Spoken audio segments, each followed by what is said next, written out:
We're down here today in Christchurch at the Groundswell protest. We're just supporting farmers, chatting with farmers and finding out what has happened to them to create this kind of animosity and this kind of protest against our government. Because as we all know, Kiwi farmers are the last people that would be turning out to protest if they could. They're pretty quiet, pretty chill, they like to keep to themselves. So why are they here and what has got it to this stage? We're talking the SNAs, which are the significant natural areas where large parts of people's farms have been reclassified. They're now not unable to farm it, they can't do anything with it, and the government are not going to pay them for it.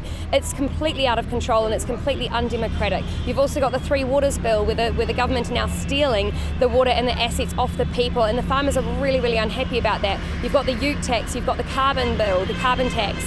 All of these things have labelled farmers in a way where they feel like they're not being heard, they're not being listened to, and they're out today to try and get their perspective out there, which is really encouraging for lots of other Kiwis that feel like they're not being heard right now as well.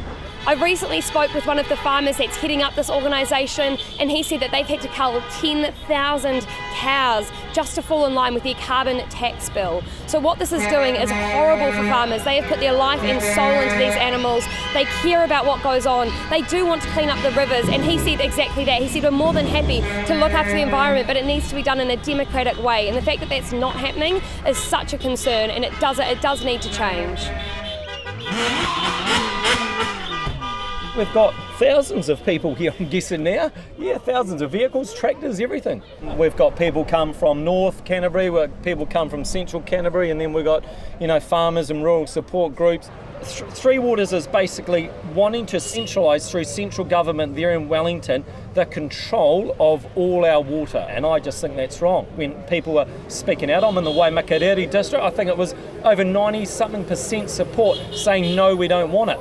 And that was ignored. They just took control away. That's wrong. We do live, currently, I'd like to think, in a democracy. And democracy supports the freedom of speech. Freedom of speech is about having that ability to speak up and speak out. And, I'm here lending my support to rural New Zealand. That's what it's all about, to Groundswell. I'm a fifth generation Kiwi, and I am becoming quite pissed off with what I see happening around the country. They're trying to destroy the powerhouse in New Zealand, the farming community, and it's hard enough as it is without all these unworkable regulations. So I'm going to join in and do whatever I can to get this message across. It's not a blockade. No one's trying to block anything. Everyone's behaving themselves and everyone's driving well, and we're all parked off to one side. We're not trying to blockade anything. We just want the government to take notice. Farmers aren't asking for more money for less hours. They are asking just to do their bloody job. Without too many regulations. Yes. And we're not anti-vaxxers, we're anti-communists. Yes. That's another reason why we're here today, because we don't like the idea of communism in New Zealand. Yes. Yep. We went to agricultural field days and there were farmers coming in shaking, and they didn't want to say they were farmers, and they've been demonised, and that's heartbreaking because these are people that work their guts out. And so what it is the government actually treating them like they are lepers, like they're second-class citizens, like they're destroying the planet. They say to you, plant out your waterways. So farmers have planted 30,000 kilometres of fencing around waterways, and then the government says, actually, we want them further back, which is really easy on a bit of paper.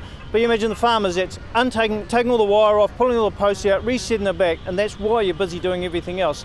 I mean, that's just one, but it's continual loading them with regulations that they're struggling to do while they're trying to produce good food for the rest of the world as well.